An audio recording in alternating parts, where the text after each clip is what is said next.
Canaanite Baal, who ruled in the Holy Land before the Hebrew God.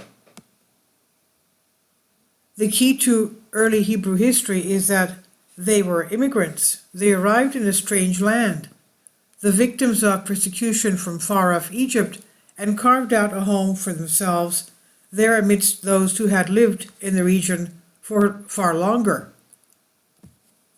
Why were they able to do this? The only surviving text which covers this period is, of course, the Bible, the Old Testament, and the kingdoms of Israel and Judah were allowed to flourish because the Hebrews were the chosen people of the capital G God. More practically, they fought their neighbors until they defeated them, but it was this blessing from God, a promise made, and in even farther off Mesopotamia, which ensured their survival. There is no other God than me, the Hebrew God told them, and fair enough, they thought. So who were these other gods whom God was so worried about the Hebrews worshiping that he devoted the first 10 of the 10 commandments towards underlining this point? Well, if you in the area when the Hebrews arrived out of Egypt, if you were there, then the answer was probably Baal. I am your Lord, the Lord your God. First, there were quite a few gods named Baal. If you're being honest, the name itself means Lord or Master, and this is the first hint that this God was a close parallel to the Hebrew God who came after. You shall know my name is the Lord after all. Worshipped by the Canaanites and the Phoenicians in the area, Baal was originally Baal-Hadad, a storm and fertility god. Baal-Hadad was venerated across the Levant, celebrated as the bringer of rain, thunder, and bountiful harvests, elements essential for the survival and prosperity of agrarian societies. So his name was the name as that of the Hebrew God, but so was his job. He brought prosperity to his chosen people, and in their success, they showed thanks by venerating him. This is a self-fulfilling prophecy behind all religions, and those who emerge triumphant and endure do so through the grace of these gods, and therefore it is those gods who are the true gods and who remain so until the fall of their people. Baal was a god until the Hebrews arrived, and he was replaced by their god, capital G, but their roles were essentially unchanged. Some might think this a stretch and point out the myriad differences between Baal and the later Hebrew, ultimately Christian and Muslim God, and it is true that God may have morphed into something different, but to see where he started, it's worth looking at the story of Elijah and the 450 prophets of Baal in the Bible. Recorded in 1 Kings 18, the story occurred after the establishment of the Kingdom of Israel, but during a time when the worship of the Hebrew God was being eroded in favor of other gods, and which seems to have happened a lot more than you might think. In particular, Baal was making a comeback, but the prophet Elijah was having none of it. He challenged the priests of Baal into a miracle competition. If their God could produce a miracle upon Mount Carmel, then they were clearly right, and Elijah would accept that the worship of Baal was true and just. The 450 priests then went about their religious incantations and processions, dancing and shuffling about, and nothing happened. Elijah then stepped up, and his God immediately produced a miracle, a fire which sprung up and burnt Elijah's altar. Elijah then had the 450 priests done away with, and the Hebrew God was back in the saddle, and everyone had seen it.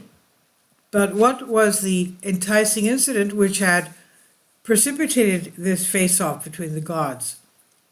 Things had come to a head because of the severe crisis in the Levant. There had been a drought.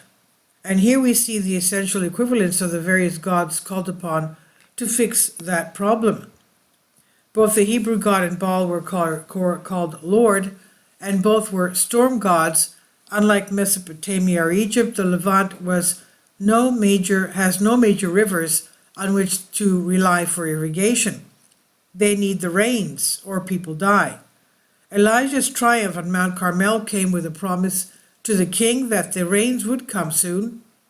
The subsequent arrival of these rains, definitely for holy and not for seasonal reasons, cemented the Hebrew God as the one who they should worship.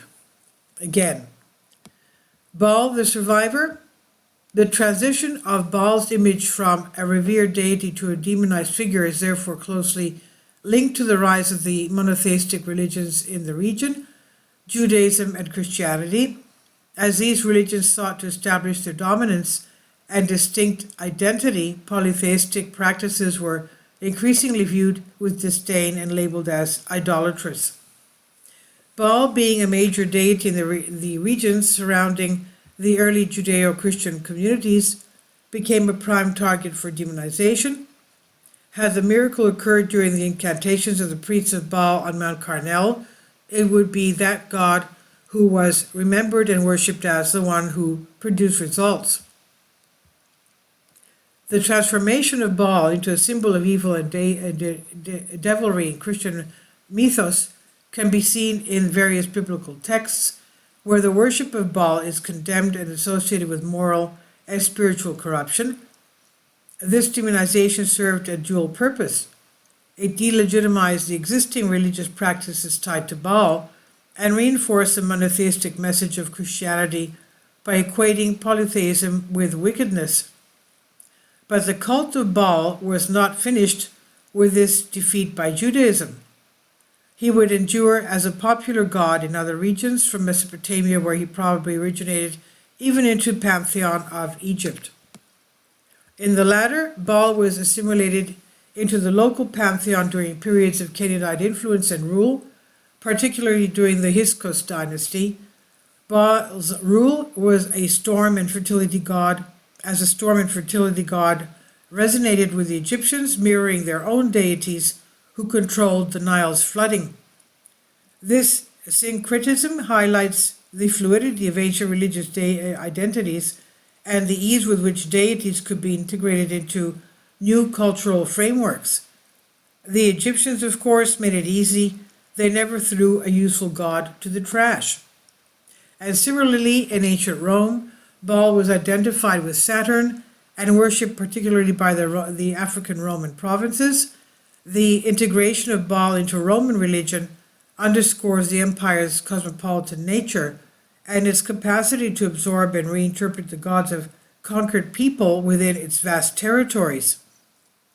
This spread of Baal worship can be attributed to the mobility of ancient peoples through trade, migration, and conquest, facilitating the exchange of ideas and religious practices. Baal's attributes as a fertility and storm god made him particularly appealing to agrarian societies, for whom the forces of nature were both life-giving and potentially destructive. Agriculture was a success story of the age, and gods who helped with that were popular. By way of contrast, the demonization of Baal by monotheistic religions was driven by the desire to establish religious supremacy and unity. By portraying polytheistic practices as morally inferior, monotheistic leaders could justify the subjugation or conversion of polytheistic communities, thereby consolidating their own power and influence. Ultimately, Baal was a survivor, and his story runs alongside the established narratives of later religions.